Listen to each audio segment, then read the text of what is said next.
YouTube? What's up, Raider Nation? It's 510 Raider. I do want to wish you all a happy New Year's, and I hope your New Year's Eve was fun and safe.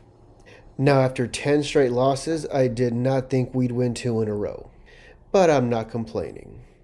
As I said in my last video, it's nice to see the players' hard work come to fruition. There's 3 players I want to shout out in this game. 2 of them are the same as last week, but deservedly so. Number 1, Admir Abdullah. He continues to show up. He continues to play hard. He's a 10-year NFL veteran, but for most of his career, he's never been a feature running back. He's always been the backup. And after 10 years, he finally rushed for 100 yards in a game. He carried the ball 20 times for 115 yards. He didn't get a touchdown, but he don't care. He got a win.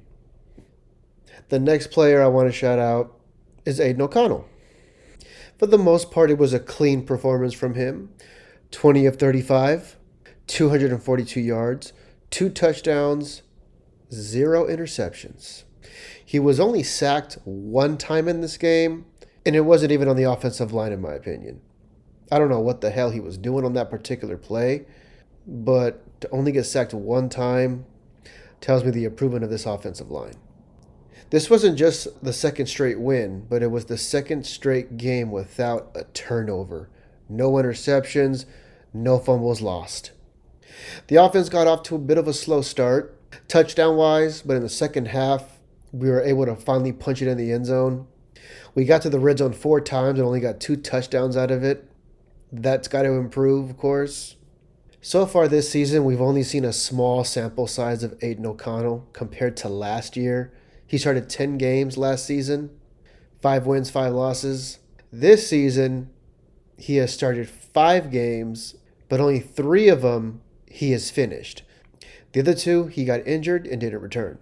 In the 3 games that he didn't get hurt, he has 2 wins and 1 loss, and it should be 3-0.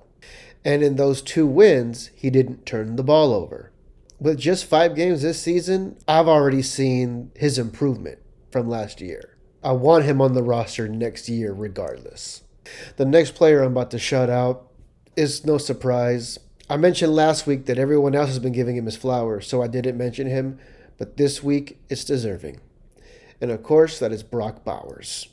Statistically, he did not have a big game. I think it's crazy how his stats are all 7s across the board. He was targeted 7 times. He caught all 7 for 77 yards. Just like Admir Abdullah, Brock Bowers didn't score a touchdown, but not only did he get the win, he made history.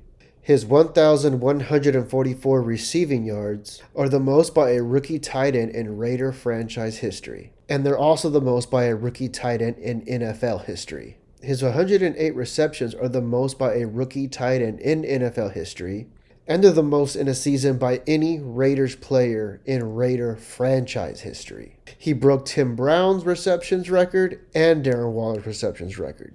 What's crazy to me is so many people criticize Tom Telesco for drafting Bowers instead of a defensive player. They say, why are you drafting Brock Bowers with the 13 overall pick when you drafted Michael Mayer last season in the 2nd round? I remember listening to that pick on the radio, and one of the guys on the show told his co-host who was criticizing that the Raiders selected the best player available on the board. Usually when you hit a certain number in the draft in the 1st round, you pick best player available. That's what the Raiders general manager did. While most criticized it, all those people, I'm sure, feel stupid now. What he's doing in his rookie season, nobody else has done before. You can tell right away that this is a generational talent. It's been fun to watch. I personally think what makes it impressive is that he's done it with 3 different quarterbacks this season. Outside of those 3 players, what really made this game a joy to watch was that it was the most complete game the Raiders have played all season long. Yeah, it's unfortunate that it took this long for it to happen. It's just refreshing that it has happened. It would have been irritating to go a whole 17-game season where every game they have a turnover. Every game there's a mistake. This was the game from start to finish where they played a complete game. 22 first downs to the Saints 13. 10 for 18 on 3rd down. It's not great, but converting in double digits is noticeable. Our offense ran 74 plays to the Saints' 53. Even though Amir Abdullah did his thing, as a team, we rushed for 156 yards to the Saints' 81. We ran the ball 38 times and we passed the ball 35. That's what you call balance. That's what Antonio Pierce has preached all season long. Balance. We only had 3 penalties in this game. Just 3. Now, score-wise, 25-10. It's not what you would say dominating. I would say it's more like you handled your business. But what the Raiders dominated in this game is the time of possession.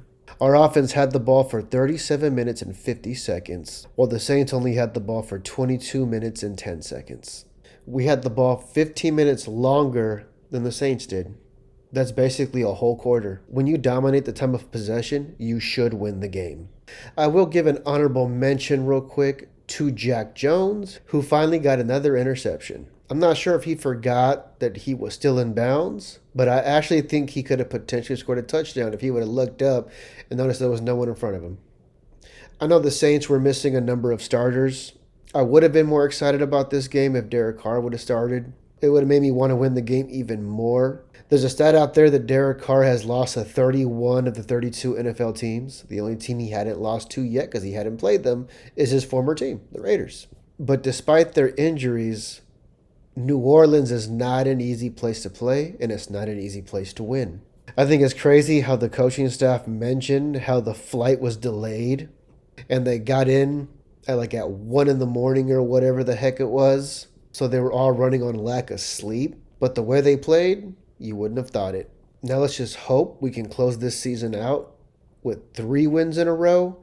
Because I don't know about y'all, but I do not want to finish this season getting swept by the entire division. After going 4-2 against the division last season, going 0-6 this year, no. I ain't trying to have that. Let's salvage 1 game against the division. And that's all I got for y'all this week. As always, I appreciate y'all tuning in. Like, comment, subscribe. Once again, Happy New Year and have a great weekend.